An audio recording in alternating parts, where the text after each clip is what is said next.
Bonjour et bienvenue sur netprof.fr. Ce cours présente comment accorder correctement les participes passés. Voici le plan du cours.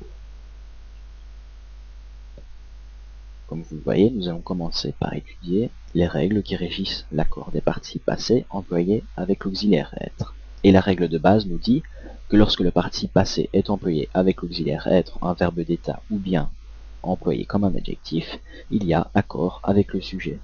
Ainsi, dans la phrase une chanteuse démodée, le participe passé démodé est employé comme un adjectif, par conséquent, l'accord doit se faire, et l'on dit démodé eux. Si on prend la phrase « Ils sont arrivés hier soir », eh bien, il y a accord d'arriver avec le sujet « il », puisque le participe passé est employé avec l'auxiliaire « être ». Donc on dira « Ils sont arrivés » et « est ».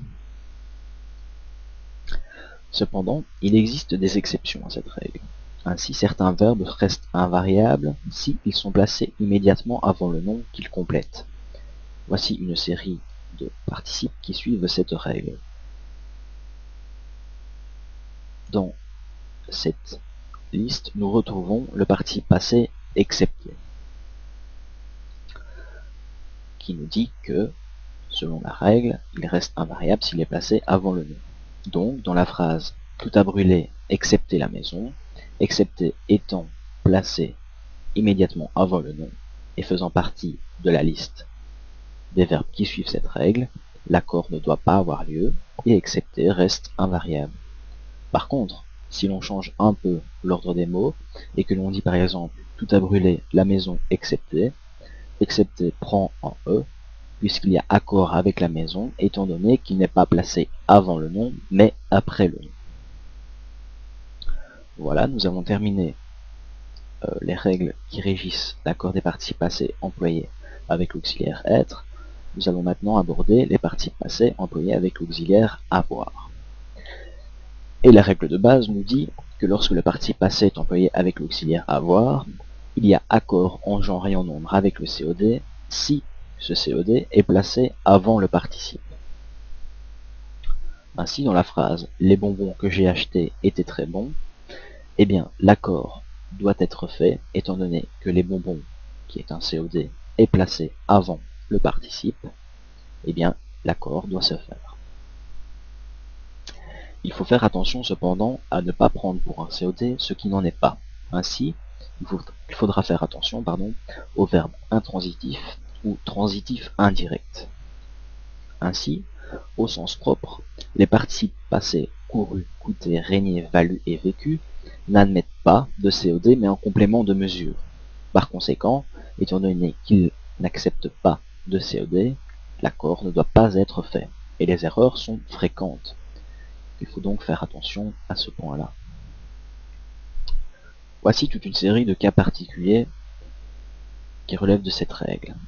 Si un participe passé est employé immédiatement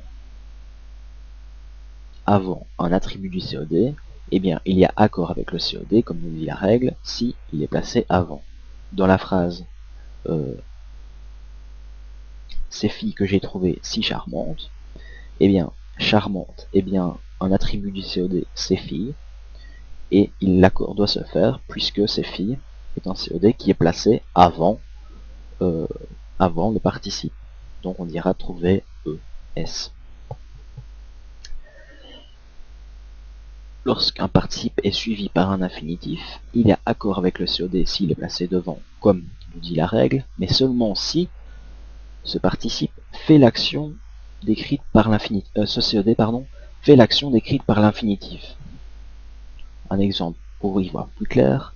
Si l'on dit « ces enfants, je les ai vus grandir », eh bien la question est de savoir si ces enfants font l'action de grandir. Or c'est bien le cas, ce sont bien les enfants qui grandissent.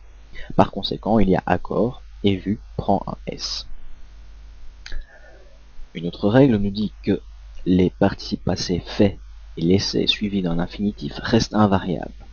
Donc, dans la phrase « Elle s'est fait refaire le visage après son accident », eh bien, le participe passé fait ne s'accorde pas et reste donc invariable. Une autre règle nous dit que les participes passés suivis d'un infinitif sous-entendu restent invariables. Donc dans la phrase mes parents m'ont cédé tous les biens qu'ils ont pu, eh bien le participe passé pu reste invariable. Pourquoi?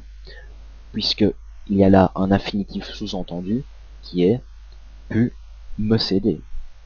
Ils m'ont cédé tous les biens qu'ils ont pu me céder. Alors, une autre règle nous dit que les participes passés des verbes impersonnels ou pris impersonnellement restent invariables. C'est très facile à comprendre, et nous allons quand même prendre un petit exemple. Les orages qu'il y a eu étaient violents, eh bien U ne s'accorde pas, il reste invariable, puisque il y a est une tournure impersonnelle. Enfin, si le COD est un L et l'ID, un L apostrophe, eh bien, étant donné qu'il est synonyme de cela, eh bien, il n'y a pas d'accord et le participe passé reste invariable. Si le COD est en, le en partitif, eh bien, c'est la même règle, il reste invariable. Ainsi, dans la phrase « des fautes d'accord, je n'en ai jamais fait », le COD est bien en, et par conséquent, il n'y a pas d'accord, le participe passé reste invariable. Donc, il n'y a pas de S, comme on pourrait le penser à tort. Voilà, nous avons terminé avec les règles concernant les participes passés employés avec l'auxiliaire avoir. Nous passons maintenant aux règles qui régissent l'accord du participe passé des verbes pronominaux. C'est assez simple à faire, mais il faut faire cependant une distinction assez importante entre un verbe essentiellement et accidentellement pronominal. Comment fait-on cette distinction? Eh bien c'est très simple. Certains verbes n'existent que sous la forme pronominale. C'est le cas par exemple du verbe s'écrier. S'écrier est une forme essentiellement pronominale. Elle suit donc la première règle qui est si un verbe est essentiellement pronominal, il y a accord avec le sujet.